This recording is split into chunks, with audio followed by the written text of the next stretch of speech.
ప్రభువునందు ప్రియమైనటువంటి దేవుని పిల్లలారా, విశేషమైనటువంటి నా ప్రియమైనటువంటి సహోదరి సహోదరులారా, ప్రభు అయిన యేసుక్రీస్తు నామం పేరట మీ అందరికీ శుభాభివందనాలు. మరణాతా, షలోం. ఈ టీవీ పరిచర్య మీకు, మీ కుటుంబాలకు, మీ సంఘాలకు ఆశీర్వాదకరముగా ఉన్నాయని, కొంతమంది అయితే ఈ ప్రోగ్రాం చూసి అయ్యా ఈ వాక్యాల చేత మేము చాలా ఆదరించబడ్డాం, బలపరచబడ్డాం, కొన్ని విషయాలు నేర్చుకున్నాం, మేము మా సంఘాల్లో చెప్పుకోవచ్చా, కొన్ని చోట్ల ఈ ప్రసంగాలు చెప్పుకోవచ్చా అని అడుగుతున్నటువంటి బ్రదర్సు సేవకులు కూడా ఉన్నారు. వారందరికీ ప్రేమతో చెప్పే మాట ఏమిటంటే, వాక్యము దేవుడిది, ఇది నాది కాదు.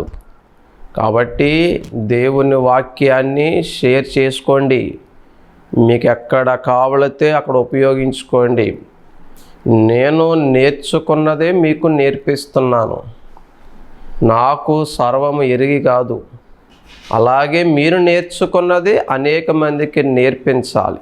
జ్ఞానం ఎప్పుడు కూడా పంచిపెట్టాలి. కాబట్టి ఆ విషయంలో మా పర్మిషన్ ఏమీ అవసరం లేదు. స్వేచ్ఛగా మీకు ఎప్పుడు కావాలితే అప్పుడు మా ప్రసంగాలు మీరు చూడవచ్చు, షేర్ చేసుకోవచ్చు, మీ ప్రసంగాలలో మీ సందర్భాల్లో ఉపయోగించుకోవచ్చు. ఓకే రండి, ఈరోజు కూడా వాక్య భాగంలోకి వెళదాము. యెహోషువ గ్రంథము 1వ అధ్యాయము 5వ వచనం నేను చదువుతున్నాను, చూడండి. నీవు బ్రతుకు దినములన్నిటను ఏ మనుష్యుడును నీ ఎదుట నిలవలేకయుండును. నేను మోషేకు తోడయుండినట్లు నీకును తోడయుందును.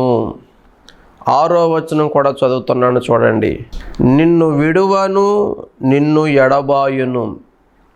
నిబ్బరము కలిగి ధైర్యముగా ఉండుము. చిన్న ప్రార్థన చేసుకుని ప్రభు సహాయం తీసుకుందాము. పరిశుద్ధుడా, ప్రేమస్వరూపి, వాక్యమయ్యున్న దేవా, మంచి బోధకుడా, మా యేసయ్యా, మీ సహాయము లేకుండా ఒక్క మాట కూడా మేము మాట్లాడలేం. ఒకవేళ మా జ్ఞానముతో చెప్పిన అది వ్యర్థమే తప్ప ఎవరి జీవితాలకు ఉపయోగం ఉండదు. కానీ నువ్వు మాట్లాడితే బ్రతుకులు బాగుపడతాయి, కుటుంబాలు కట్టబడతాయి, సంఘాలు ఉజ్జీవింపబడతాయి, నిరాశలో ఉన్నవారు ధైర్యంతో నింపబడతారు, ఒంటరి వారు కృంగిన వారు లేవనెత్తబడతారయ్యా. నీ మాటలు బ్రతికిస్తాయ్యా, బలపరుస్తాయి తండ్రి. కాబట్టి నీ మాటలే నా నోట ఉంచండి ప్రభువా. అలనాడు ఇర్మియా నోట మీ మాటలుంచి నేను నీ దాసుని నిలబెట్టినట్లు ఈ దీనదాసుని, ఓటివాడిని, మట్టివాడిని కూడా పూర్తిగా నీ వశములో ఉంచుకుని నీ శిరస్సులో నీ మాటలు నాయనా నా మదిలో, నా నోట ఉంచి, నా హృదయములో ఉంచి విశేషమైనటువంటి నీ ప్రజలతో మీరే మాట్లాడమని మా రక్షకుడువు, మా ప్రభువు, మా మంచి బోధకుడు అయ్యున్న యేసు నామమున ప్రార్థిస్తున్నాం పరమ తండ్రి, ఆమేన్. ప్రభునందు ప్రియ స్నేహితులారా, ఈ వాక్యం వింటున్న మీలో చాలామంది దుఃఖములో ఉన్నారు, బాధల్లో ఉన్నావు. ఏంటి ఎలాగైపోయింది నా జీవితము, ఒంటరిగా మిగిలిపోయానేమిటి, ఈ బాధలు, ఈ కష్టాలు, ఈ అప్పులు ఇంకా నా వల్ల కావడం లేదు అనే నిరాశలో, నిస్పృహలో, ఒంటరితనములో, భయముతో ఉన్నవారులారా, దేవుడు ఈరోజు నిన్ను బలపరచబోతున్నాడు, నిన్ను తన ధైర్యముతో నింపబోతున్నాడు. దేవుడు నిన్ను తన వాక్యము ద్వారా దర్శించబోతున్నాడు. ధైర్యము తెచ్చుకో. ఈ వాక్యం పూర్తయ్యే సమయానికి నీ సమస్యకి పరిష్కారం దొరుకుతుందని నేను ఆశిస్తూ ఉన్నాను. మనం చదివినటువంటి వాక్య భాగంలో ఒక వ్యక్తి మనకు కనబడతారు. అతను ఎవరంటే యెహోషువ. ఈ యెహోషువ ఎవరంటే మోషే పరిచారకుడిగా ఉన్నప్పుడు మోషే యొక్క చివరి దినములలో ముగింపులో దేవుడే మోషేతో మాట్లాడి, ఇదిగో యెహోషువ మీద, అతని శిరస్సు మీద చేతులుంచి అతన్ని నీ తర్వాత నాయకుడిగా దీవించు, ప్రార్థించు అని చెప్పినప్పుడు మోషే యెహోషువ మీద చేతులుంచినప్పుడు యెహోషువ జ్ఞానాత్మ పూర్ణుడయ్యాడు. ఆ విషయం ద్వితీయోపదేశకాండం 34:9 ఉంటుంది. తర్వాత నెబో కొండ మీద మోషే తన జీవిత యాత్రను ముగించేస్తారు. ఇప్పుడు ఈ బాధ్యతలు ఈ ఇశ్రాయేలందరినీ వాగ్దానము దేశము చేర్చవలసిన బాధ్యత, భారము ఎవరి మీద వచ్చి పడిందంటే యెహోషువకు వచ్చి పడింది. ఇప్పుడు యెహోషువ చాలా బాధపడుతున్నాడు, భయపడుతున్నాడు, దిగులుగా ఉన్నాడు, ఒంటరిగా ఆలోచిస్తూ ఉన్నాడు. ఒకటి, తన గురువు దైవజనుడు మోషే ఎడబాటు వల్ల అతని జీవితంలో చాలా దుఃఖం ఉంది. మన జీవితంలో కూడా ఎవరైనా దూరం అయిపోతే ఆ దుఃఖము ఎంత అంతా కాదు. దైవజనుడిని యెహోషువ చాలా గొప్పగా చూశాడు, ఒక తండ్రిగా చూశాడు. మోషే జీవిత కాలములో, ఇశ్రాయేలు నడిపించే కాలములో ఎంతోమంది తిరుగుబాటు చేశారు మోషే మీద. చివరికి సొంత అక్క, సొంత అన్న కూడా మోషేకి వ్యతిరేకంగా మాట్లాడిన ఉదాంతాలు మనం బైబిల్లో చూస్తాం. ఇశ్రాయేలు తిరుగుబాటు చేసిన ఉదాంతములు ఎన్నో బైబిల్లో చూస్తాం. కానీ ఒక్కసారి కూడా వ్యసన పడకుండా, చిరాకు పడకుండా, తిరుగుబాటు చేయకుండా నమ్మకముగా ఉన్న వ్యక్తి ఎవరైనా ఉన్నాడంటే అతని పేరే జాషువా లేక యెహోషువ. ప్రియమైన దేవుని బిడ్డలారా, ఈ యెహోషువని నాయకుడిగా మోషే సెలెక్ట్ చేయలేదు, ఇశ్రాయేలు పెద్దలు సెలెక్ట్ చేయలేదు. సాక్షాత్తు దేవుడే యెహోషువ యొక్క నమ్మకత్వాన్ని చూసి, అతని యొక్క పరిచర్య గుణాన్ని చూసి, అతనిలో ఉన్నటువంటి క్వాలిటీస్ని చూసి యెహోషువను సాక్షాత్తు దేవుడే సెలెక్ట్ చేశాడు. God selected person. ప్రియమైన దేవుని బిడ్డలారా, మోషేకు కుమారులు ఉన్నారు, అన్నకి బిడ్డలు ఉన్నారు, కానీ దేవుడు వారెవరిని కోరుకోలేదు. నమ్మకస్తుడైన, పరిచారకుడైన, విధేయుడైన, భక్తిపరుడైన, విశ్వాస విషయంలో చాలా ఖచ్చితముగా ఉండే, ఏ చెడ్డ సమాచారాలు మొయ్యని తీసుకురాని యెహోషువని దేవుడు కోరుకున్నాడు. మనలో ఎవరినైనా దేవుడు కోరుకోవాలంటే అందాన్ని చూసి కోరుకోడు. మనల్లో ఎవరినైనా ఏదైనా ఒక కార్యానికి, ఒక పనికి, తన సేవకి సెలెక్ట్ చేయాలంటే దేవుడు డబ్బును చూసి, పైరూపాన్ని చూసి సెలెక్ట్ చేయడు. మీలో ఉన్న నమ్మకత్వాన్ని చూస్తాడు, మనలో ఉన్న నమ్మకత్వాన్ని చూస్తాడు, మనలో ఉన్న పరిచర్య చేసే మనసును చూస్తాడు, తగ్గింపు చూస్తాడు, విధేయత చూస్తాడు, భక్తి చూస్తాడు. ఇవి దేవుడు చూసేది. యెహోషువలు ఇవన్నీ పుష్కలంగా ఉన్నాయి కాబట్టి యెహోషువని దేవుడే సెలెక్ట్ చేసి మోషేకి చెబితే మోషే అపాయింట్ చేశాడు, అభిషేకించాడు. కానీ యెహోషువకి మాత్రము బాధ. నా దైవజనుడు నాకు దూరం అయిపోయాడు, నా తండ్రి, నా ఆత్మీయ తండ్రి నాకు దూరం అయిపోయాడని ఒంటరితనముతో కుమిలిపోతున్నాడు, దుఃఖములో ఉన్నాడు. రెండోది, మోషే అంత గొప్ప దైవజనునే ఇశ్రాయేలు ప్రజలు ముప్పు తిప్పలు పెట్టి చాలా బాధ పెట్టి అనేక మార్లు కోపాన్ని రేపి సణిగి గొణిగి చివరికి దైవజనుడు మోషేకే కోపం తెప్పించి అతని చేతే బండను కొట్టించి అతని నోట్లో నుంచి కాని మాట పలికి అంత విసుగు తెప్పించి అండ్ అతన్ని వాగ్దాన దేశము చేరకుండా చేసిన ప్రజలు ఇశ్రాయేలీయులు. ఇప్పుడు ఇటువంటి వారికి నాయకత్వం వహించడం అంటే సామాన్యమైన విషయం కాదు. చాలామంది అనుకుంటారు, అయ్యో దైవజనుడివి ఎంత బాగుంటుందో జీవితం, తెల్లబట్టలు, సూటు, కోటు, కారు, అంత అతిథి మర్యాదలు, రాజభోజనాలు, స్టేజి మీద అతను మాట్లాడుతుంటే 100 మంది 10 మంది ఎంతమంది అని వినవలసిందే అని ఆ స్టేజీ మీద ఉన్న వాతావరణమే చూసి అతని జీవితం బాగుంటుంది అనుకుంటారు. కానీ నాయకుడు అన్నవాడి జీవితంలో చాలా కష్టాలు ఉంటాయి, చాలా బాధ్యతలు ఉంటాయి, చాలా ఇబ్బందులు ఉంటాయి. ఒక్కసారి నువ్వు ఆ స్థానానికి వెళితే అర్థమవుతుంది. అండి పాస్టర్ గారి జీవితమే బాగుంది అనుకుంటావు, కానీ పాస్టర్ గారి జీవితంలో ఎన్ని శ్రమలు ఉంటాయో, ఎన్ని ఇబ్బందులు ఉంటాయో, ఎన్ని నిందలు ఉంటాయో, ఎన్ని అవమానాలు ఉంటాయో, ఎన్ని తిరుగుబాట్లు ఉంటాయో, ఎన్ని నమ్మక ద్రోహాలు ఉంటాయో, ఎన్ని వెన్నుపోట్లు ఉంటాయో, ఎన్ని నిద్రలేని రాత్రులు ఉంటాయో, ఎన్నోసార్లు ఆకలి దప్పికలు ఉంటాయో, యాండి ఎన్నోసార్లు అనారోగ్యం పాలైపోయి హాస్పిటల్ పాలైపోయిన రోజులు ఉంటాయో, ఎన్నోసార్లు లేమిలో ఉంటారో, ఎన్నోసార్లు ఎన్నో కార్యక్రమాల్లో ఇంటి వారి కార్యక్రమాల్లో పాల్గొక ఇంటి వారికి దూరం అయిపోయే పరిస్థితులు ఉంటాయో చాలామందికి తెలుసుకోరు, తెలియదు. తెలిసినా నిందలు వేస్తూనే ఉంటారు. మోషే నాయకుడైతే అయ్యాడు కానండి, చాలా ఇబ్బందులు పడ్డాడండి. మోషే దైవజనుడు ఇశ్రాయేలు చేత ప్రాణం విసిగిపోయాడండి. ఇప్పుడు ఆ స్థానానికి ఎవరు వెళ్ళాలంటే యెహోషువ వెళ్ళాలి. ఇప్పుడు యెహోషువ ఓ పక్కన దూరమై, మోషే దూరమై యెహోషువ బాధపడుతున్నాడు, ఓ పక్కన భయపడుతున్నాడు వీళ్ళ గురించి. ఏమి అర్థం కాని పరిస్థితి, దుఃఖపడుతున్నాడు, ఒంటరితనంతో నిరాశలో ఉన్నాడు, నిస్పృహలో ఉన్నాడు.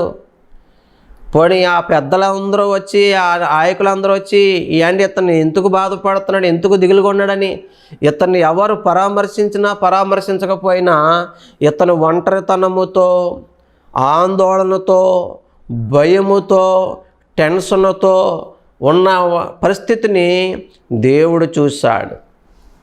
ఓ మంచి మాట చెప్పిన బిడ్డలారా, నువ్వు బాధల్లో ఉన్నప్పుడు, నువ్వు ఒంటరితనంలో ఉన్నప్పుడు, నువ్వు ఏడుస్తూ ఉన్నప్పుడు, నువ్వు అప్పుల చేతో, వ్యాధుల చేతో, నిందల చేతో, అవమానాల చేతో, లేకపోతే ఎవరినో దూరం చేసుకునో, ఎవరినో పోగొట్టుకునో, ఎవరినో కోల్పోయో నలిగిపోయి కన్నీటితో ఉన్నప్పుడు కొంతమందికి నీ బాధ అర్థమవదు. చాలామంది నిన్ను పట్టించుకోరు. యెహోషువ బాధల్లో ఉన్నారని, యెహోషువ భయముతో ఉన్నాడని, యెహోషువ కృంగిన స్థితిలో ఉన్నాడని చూచిన దేవుడు, యెహోషువ దగ్గరికి వచ్చిన దేవుడు, యెహోషువని ధైర్యపరుస్తున్న దేవుడు ఈ రాత్రి నీ కన్నీరు చూస్తున్నాడు, నీ బాధలు చూస్తున్నాడు. ఒకవేళ నీ భర్తకి నీ బాధ అర్థమవుతలేదేమో, నిజమే. కొంతమంది గృహాల్లో ఎప్పుడు చిలో పొలోమంటూ తిరిగే నా భార్య ఈరోజు ఎందుకు ఇల్లు తొడవలేదు, ఈరోజు ఎందుకు వంట చేయలేకపోయింది అని ఆలోచించకుండా పని చెయ్యవు. నువ్వు తినేసి పడుకుంటావు, నువ్వు వండవు, నీకు బద్ధకము అని ఇంకా బాధ పెట్టే అర్థము చేసుకొని భర్తలు నీ జీవితంలో ఉండే ఉంటారు. నీ జీవితంలో అటువంటి మనుషులు ఉండే ఉంటారు. నేను భర్తలను ఎందుకన్నానంటే ఎక్కువ మందిని ఉద్దేశించి చెప్తున్నాను కాబట్టి భర్తలు అన్నాను. నువ్వు ఒక్కదానివైతే నీ భర్తకే నీ బాధ అనేకసార్లు అర్థమవదు. అరే ఎప్పుడు కూడా ఇలా ఉండదే, నీట్గా తుడిచిపెడతాదే, నీట్గా వండి పెడతాదే, నీట్గా కడిగి పెడతాదే. ఈరోజు చేయలేదంటే అమ్మ నీరసంగా ఉందా, జ్వరముగా ఉందా, ఎడెగ్గా ఉందా, ఎందుకలా ఉన్నావు, ఏంటి నీ బాధ, ఏంటి నీ కష్టం, సరే ఈ రోజుకి బయట నుంచి ఏమైనా తీసుకురమ్మంటావా, ఫోన్లో ఈ రోజు తొడవకపోతే ఏమైందిరే నేను క్లీన్ చేస్తాను, లేకపోతే పిల్లల చేత క్లీన్ చేస్తాను అని అర్థము చేసుకునే భర్తలు ఎంతమంది ఉన్నారు. ఒకవేళ సహోదరి నీ బాధ, నీ ఆవేదన నీ భర్తకు అర్థమవుతలేదేమో. ఓ సహోదరుడా, నువ్వెంత ప్రయాసపడినా, ఎంత కష్టపడి పని చేసినా, ఓ పక్కన ఇంటిని పోషిస్తున్నావు, ఓ పక్కన పిల్లల ఫీజులు కూడా చూస్తున్నావు, ఓ పక్కన అప్పులు, ఈఎంఐలు, వడ్డీలు, గ్యాసులు, కరెంటు బిల్లులు ఇవన్నీ మెయింటెనెన్స్ చేస్తున్నా ఏండి నీ పిల్లలే, నీ భార్య ఏం చేసావులే అని నీ కష్టాన్ని గుర్తించలేదేమో. అప్పుడప్పుడు ఒంటరిగా బాధపడుతున్నావేమో.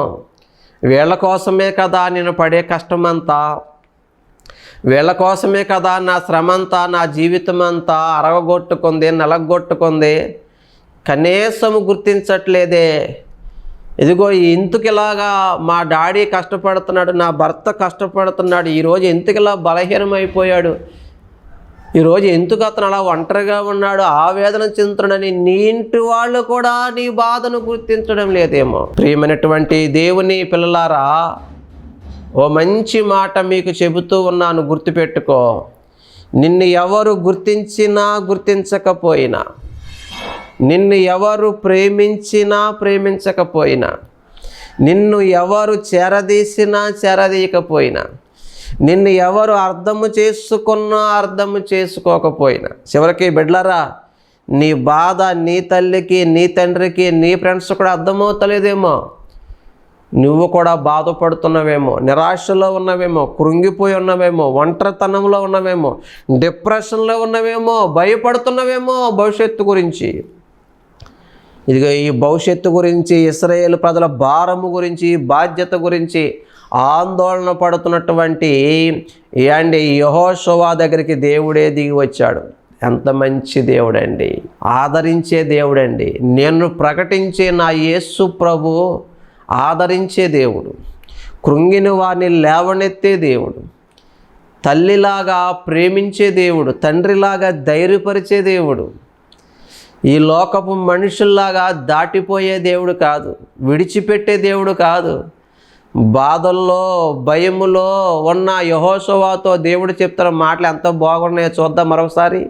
ఆ యెహోషువ గ్రంథం చూడండి, ఆ మొదటి అధ్యాయం చదువుతున్నాడు. నీ బ్రతుకు దినట్టు ఏ మనుషుడు నీ ఎదుట నిలవలేకండి. యెహోషువ, ఏ మనుషుల గురించి భయపడుతున్నావేమో.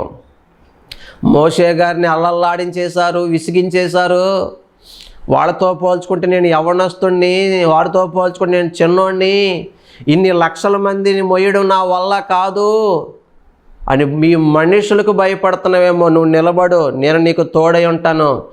నీ బ్రతుకు దినముల్లో ఎవడు కూడా నీ ఎదుట నిలవలేడు. యేసన్న గారు ఏండి మంచి పాట కూడా రాసేట్టున్నారు కదా, నీ దినములన్నీట ఎవరు నీ ఎదుట నిలువలేరని యెహోషువతో. యెహోషువతో చెప్పిన మాట ఇదే. నీ దినములలో, నీ బ్రతుకు దినములు నువ్వేం మనుషుల గురించి భయపడుతున్నావో అవి నీ ఎదుట నిలబడవు, వారిని ఎదుట నిలబడలేరు. సహోదరి సహోదరుడా, నువ్వు దేనికోసం భయపడుతున్నావు, ఎవరి కోసం భయపడుతున్నావు? నువ్వు భయపడవలసిన పని లేదు. నిన్ను భయపెడుతున్న వారికంటే గొప్పోడు నా యేసయ్య. నీ సమస్యను పరిష్కరించగలిగిన వాడు నీ సమస్యల కంటే పెద్దోడు నా యేసయ్య. కాబట్టి నువ్వు దేని గురించి భయపడుతున్నావు, ఎవరి గురించి భయపడుతున్నావు? భయపడుతున్న యెహోషువతో చెప్తున్న మాట ఈరోజు కొన్ని వాగ్దానంగా తీసుకో. నీ బ్రతుకు దినములన్నిటిని ఏ మనుషుడు నీ ఎదుట నిలవలేకయుండును, నేను మోషేకు తోడై ఉన్నట్లు నీకు తోడుగా ఉంటాను. నిన్ను విడువను. ఈ లోకంలో నిన్ను అందరూ విడిచినా నిన్ను విడువని దేవుడు నా యేసయ్య. నిన్ను విడువను, నిన్ను ఎడబాయను, నిబ్బరము కలిగి ధైర్యముగా ఉండబ్బా. ఎంత గొప్ప మాట. ప్రియ స్నేహితుడా, డియర్ బ్రదర్ అండ్ సిస్టర్, బాధల్లో ఉన్నావు, చాలా భవిష్యత్తు గురించి చాలా ఆందోళన ఉన్నావు. ఏంటి కుటుంబ పరిస్థితి, ఏంటి బిడ్డల పరిస్థితి, ఏంటి అప్పుల పరిస్థితి, ఏంటి ఇంటి పరిస్థితి, ఏంటి జాబు పరిస్థితి, ఏమీ కనబడతలేదు, అర్థం కావట్లేదు అని భవిష్యత్తు గురించి ఆందోళన చెందుతున్నావా? అందరూ దూరం అయిపోయారా? నువ్వు ఎవరినో ఏవో కోల్పోయి ఒంటరితనముతో డిప్రెషన్లో ఉండి ఏడుస్తున్నావా? నీ కన్నీరు ఎవరో చూడడం లేదా? నిన్ను ఆదరించేవారు ఎవరు లేరా? నిన్ను ప్రేమించేవారు ఎవరు లేరా? ఓ మంచి మాట చెప్తున్నాను, ఎవరు నిన్ను ప్రేమించినా ప్రేమించకపోయినా నేను ప్రకటిస్తున్న నా యేసయ్య నిన్ను ప్రేమిస్తున్నాడు. నిన్ను ధైర్యపరచడానికి ఈ మాటలు చెప్తున్నాను. ఇదిగో యెహోషువని ధైర్యపరిచిన దేవుడు. యెహోషువ ఒంటరితనములో భయములో ఉన్నప్పుడు దేవుడే వెళ్ళి మాట్లాడిన దేవుడు ఈ వాక్య రూపేణ నీతో మాట్లాడుతున్నాడు, నిన్ను దర్శిస్తున్నాడు. భయపడకో, ధైర్యంగా ఉండు. నీ బాధ నీ భర్తకు అర్థం కావట్లేదేమో, నీ ఆవేదన నీ భార్యకు అర్థమవుతలేదేమో, నీ పిల్లలకు అర్థమవుతలేదేమో. ఈరోజు నేను అందరూ వదిలేశారేమో, ఒంటరివాడు అయిపోయావేమో, ఒంటరిదాని అయిపోయావేమో, దిక్కులేని స్థితిలో ఉన్నారేమో. ఇంకా నా బ్రతుకు ఇంతే అనుకుంటున్నావేమో. ప్రియమైన దేవుని బిడ్డలారా, నా దేవుడు నిన్ను విడిచిపెట్టే దేవుడు కాదు. ఈ లోకములో నిన్ను ఎవరు విడిచినా నిన్ను చేయి విడవడు. యెహోషువ చెప్తున్నాడు, నిన్ను విడువను, ఎడబాయను. ఈరోజు అందరు నిన్ను వదిలేశారా? డబ్బు లేదనా, అందం లేదనా, ఆరోగ్యం లేదనా, అవసరం తీరిపోయిందనా, ఆస్తిపాస్తులు లేవనా? ఈరోజు చుట్టూ మనుషులున్నా ఒక్కోసారి ఒంటరిగా ఫీల్ అవుతున్నా కదా. చుట్టూ మనుషులున్నా నీ భావాలు చెప్పుకోవడానికి, నీ మనసు పంచుకోవడానికి ఎవరు నీకు కనపడతలేదు కదా. అందరు నీకు దూరం అయిపోరు కదా. ఇదిగో నా యేసయ్య చెప్తున్న మాట తెలుసా? ఎవరు నిన్ను చేయి విడచినా యేసు చేయి విడువడు. ఎవరు నన్ను చేయి విడచినా యేసు చేయి విడువడు, చేయి విడువడు, చేయి విడువడు, చేయి విడువాడు, నిన్ను చేయి విడువాడు. ఎడా అందరూ ఉన్న అనాథగా బ్రతుకుతున్నామేమో. నీ ఆవేదన ఏంటంటే చివరికి నా తల్లిదండ్రులు కూడా నన్ను అర్థం చేసుకుంటం లేదు, నా తోబుట్టులు కూడా నన్ను అర్థం చేసుకుంటం లేదు, నన్ను కట్టుకున్న వారు కూడా నన్ను అర్థం చేసుకుంటే బాధపడుతున్నావేమో. నీకు తల్లి లేని దానివేమో, తండ్రి లేని వాడివేమో, లేక తండ్రి లేదేమో, తల్లి లేదేమో, నీకు తల్లిదండ్రులు ఇద్దరు లేరేమో. ఒకవేళ ఉన్నా వారి ప్రేమ నోచుకోవడం లేదేమో. ఒంటరితనం బాధే. ప్రేమించినోడు దూరం అయిపోతే బాధే, తోబుట్టులు దూరం అయిపోతే బాధే, నమ్మినోళ్ళు మోసం చేస్తే బాధే. అలాగే నువ్వు చావవలసిన పని లేదు. ఈ లోకంలో ఇంకెందుకు బ్రతకాలని నిరాశపడకు. ఈ లోకంలో నీకు ఎవరున్నా లేకపోయినా నా యేసయ్య నీతోనే ఉన్నాడు. నువ్వు బాధల్లో ఉండడం చూసే ఈరోజు దేవుడు నీతో మాట్లాడుతున్నాడు. నా యేసయ్యని ప్రేమిస్తున్నాడు, నీ కోసం రక్తం కార్చాడు, నీ కోసం ప్రాణం పెట్టాడు. నా పాపములు, నా దరిద్రం, నా శాపం, నీ శాపం ఆయన మీద వేసుకున్నాడు. మనం చావవలసిన పని లేదు. మన కోసం ఆయన చనిపోయాడు, మనల్ని బ్రతికించడానికి, మనల్ని బాగు చేయడానికి, మనల్ని పరలోక రాజ్యము చేర్చడానికి. చావు సమస్యకు పరిష్కారం కాదు తమ్ముడా, చెల్లి. నువ్వు నిరాశలో ఉన్నావేమో, బాధపడుతున్నావేమో, కానీ యెహోషువను చూసిన దేవుడు, అతని ఆవేదన చెప్పక ముందే అర్థము చేసుకున్న దేవుడు, హృదయాంతరంగం ఎరిగిన దేవుడు యెహోషువ దగ్గరికి వెళ్ళి, యెహోషువా భయపడకయ్యా, దిగులు పడకయ్యా, నిబ్బరము కలిగి ధైర్యంగా ఉండు. నీకు ఎవరు తోడున్నా లేకపోయినా నేను నీకు తోడుగా ఉన్నాను. మీ గురువుగారు మోషేకు తోడినట్లు నేను నీకు తోడుగా ఉన్నాను. ఏ మనుషులకు భయపడుతున్నావా? ఏ మనుషుడు కూడా నీ ఎదుట నిలవలేడు. నిజమేనండి. యెహోషువ అండి ఆ దేవుడిచ్చిన ధైర్యంతో నింపబడి 31 మంది రాజులను జయించాడండి. మోషే కాలములో తిరుగుబాటు చేసిన చాలామంది యెహోషువ కాలంలో మొత్తం గప్చిప్ అయిపోయాడు. యెహోషువ ఒక దమ్మున్న నాయకుడిగా నిలబడ్డాడండి.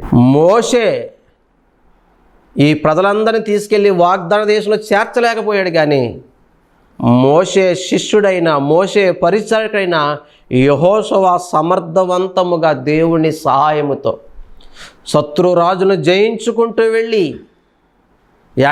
రాజ్యాన్ని మొత్తం 12 గోత్రాల వారికి చక్కగా ఏ గొడవలు లేకుండా పంచిపెట్టగలిగాడు. ఈ సామర్థ్యము యెహోషువకి ఎవరిచ్చారయ్యా?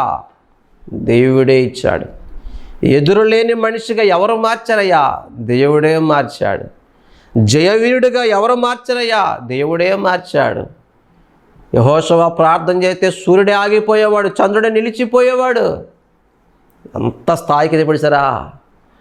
ఒకప్పుడు భయపడ్డాడు, ఈ ప్రజల భారం ఎలాగా, నేను ఎలా చేర్చాలి, మా గురువు గారి వల్ల అవ్వలేదు, నా వల్ల ఏమవుతుంది అనుకున్నాడండి. నేను చెప్పనా బిడ్డలారా, మీ ఇంట్లో ఎవరి వల్ల అవ్వలేనిది నీ వల్ల దేవుడు చేస్తాడు. నీ బంధువుల్లో ఎవరి వల్ల అవ్వలేనిది నీ వల్ల చేస్తాడు దేవుడు. నీ గ్రామంలో, నీ వంశంలో ఎవరి వల్ల జరగని కార్యాల్ని నీ ద్వారా చేస్తాడు దేవుడు. ఆయనకు అసాధ్యమైనది ఏది లేదా. నమ్ముట నీ వలనైతే నమ్మువానికి సమస్తమే సాధ్యం అన్నాడు దేవుడు. నువ్వు నమ్ము. పిరికి వాళ్ళని ధైర్యవంతులుగా మార్చే దేవుడు నా యేసయ్య. బలహీనులను బలవంతులుగా మార్చేవాడు నా యేసయ్య. ఓడిపోయిన వారిని జయశూరులుగా మార్చేవాడు యేసయ్య. ఆయనకు అసాధ్యమైనది ఏది లేదు. ఈరోజు నువ్వు ఏ బాధల్లో ఉన్నావు, ఏ కష్టాల్లో ఉన్నావు, ఏ శ్రమల్లో ఉన్నావు. నాకెవరో లేరు, నేను ఒంటరిని అయిపోయాను. నాకెవరో లేరు, నేను ఒంటరిదాన్ని అయిపోయాను. చుట్టూ మనుషులు ఉన్నా నాకు ఒంటరి ఫీలింగే వస్తుంది. నేను ఇంకెవరి కోసం బ్రతకాలి, ఎవరి కోసం జీవించాలి, నా వల్ల అవదు అనుకుంటున్నావేమో.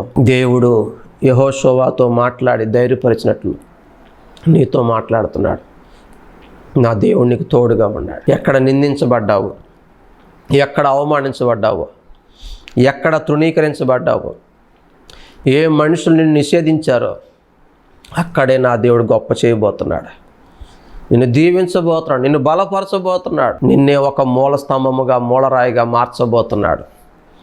మత్తయి 21:42 ఉంటుంది. ఇల్లు కట్టు వారిని నిషేధించిన రాయి మూలకు తలరాయిగా మారుస్తాడు. ఈరోజు చాలా బాధల్లో ఉన్నావు, అప్పుల్లో తిప్పల్లో నలిగిపోతున్నావు. నీ కన్నీరు చూసిన దేవుడు ఈరోజు నీతో మాట్లాడుతున్నాడు.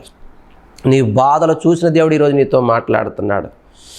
అండి, యెహోషువ అలా దిగాలుగా ఉండడం ఎవరన్నా వెళ్ళి చెప్పారా దేవుడికి? ఇప్పుడు యెహోషువ చెప్పుకున్నాడా?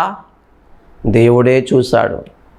నీ బాధ చూస్తున్నాడు, నీ కన్నీరు చూస్తున్నాడు, నీ ఆవేదన చూస్తున్నాడు, నీ ఒంటరితనం, నీ నిందలు చూస్తున్నాడు. తగిన కాలమందు, కొంచెం కాలం నువ్వు ఓర్చుకోగలిగితే, తగిన కాలమందు నా దేవుడు నిన్ను ఒక ఉన్నతమైన స్థలంలో నిలబెడతాడు, ఒక ఉన్నత స్థాయిలో నిలబెడతాడు. ఈరోజు ఏ గృహం అయితే నువ్వు కట్టలేవో నా దేవుడు కట్టిస్తాడు. నువ్వేమైతే అనుకుంటున్నావో, నా బిడ్డ బ్రతికింతే ఇంక పెళ్ళదనుకున్నావో, ఆ బిడ్డ పెళ్ళి దేవుడే చేస్తాడు. అప్పు తీర్చనుకున్నావు, ఆ అప్పు దేవుడే తీరుస్తాడు. నువ్వు ధైర్యంగా ఉండు. ఎవరో లేరని, ఎవరో రాలేదని, ఎవరో రారని బాధపడకు. మనుషులు ప్రేమలు అలాగే ఉంటాయి. ఇష్టమైతే ప్రేమిస్తారు, కష్టమైతే వదిలేస్తారు. వారి ప్రేమలు మాసిపోతాయి, మారిపోతాయి, కరిగిపోతాయి, తరిగిపోతాయి.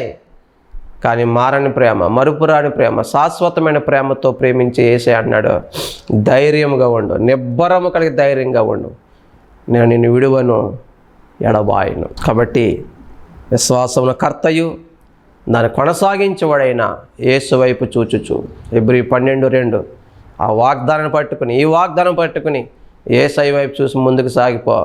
రాబోయే రోజుల్లో యెహోషువ జీవితంలో చూసిన ఘనకార్యములు, జయాలు, విజయాలు నీ జీవితంలో కూడా చూస్తావు. యెహోషువ చేత ఎన్నో ఘనకార్యాలు దేవుడు చేయించాడు, ఎన్నో విజయాలు యెహోషువ పొందుకున్నాడు. నువ్వు పొందుకుంటావు, నువ్వు దీవించబడతావు, నువ్వు వర్ధిల్లుతావు, నీ బిడ్డలు దీవించబడతావు, నీ కుటుంబం వర్ధిల్లుతుంది. మన దేవుడు నమ్మదగిన దేవుడు. నమ్ము. ప్రార్థన చేసుకుందామా? అట్టి కృప దేవాతి దేవుడు మీ అందరికీ దయచేయను గాక. ఆమేన్. పరిశుద్ధుడా, ప్రేమ కలిగిన తండ్రి, వందనాలు అయ్యా. మొత్తం మీద ఎవరో బాధల్లో, కష్టంలో ఉన్నారు నాయన, అందుకే ఈరోజు ఈ మాటలు మాట్లాడుతున్నాం అయ్యా. ఏ సమయానికి ఎవరికి మాట అవసరమో వారి మాటలు చూడాలి. నిరాశతో, నిస్పృహతో, ఒంటరితనంతో, వేదనతో ఉన్న ప్రతి బిడ్డని దర్శించండి. కృంగిన వారిని లేవనెత్తండి, గుండె చెదిరిన వారిని బాగు చేయండి, బలహీనను బలపరచండి, రోగులను స్వస్థపరచండి, పాపికి రక్షణ దయచేయండి. మీరే మహిమ పొందుకోమని యేసు నామమున ప్రార్థిస్తున్నాం పరమ తండ్రి. ఆమేన్.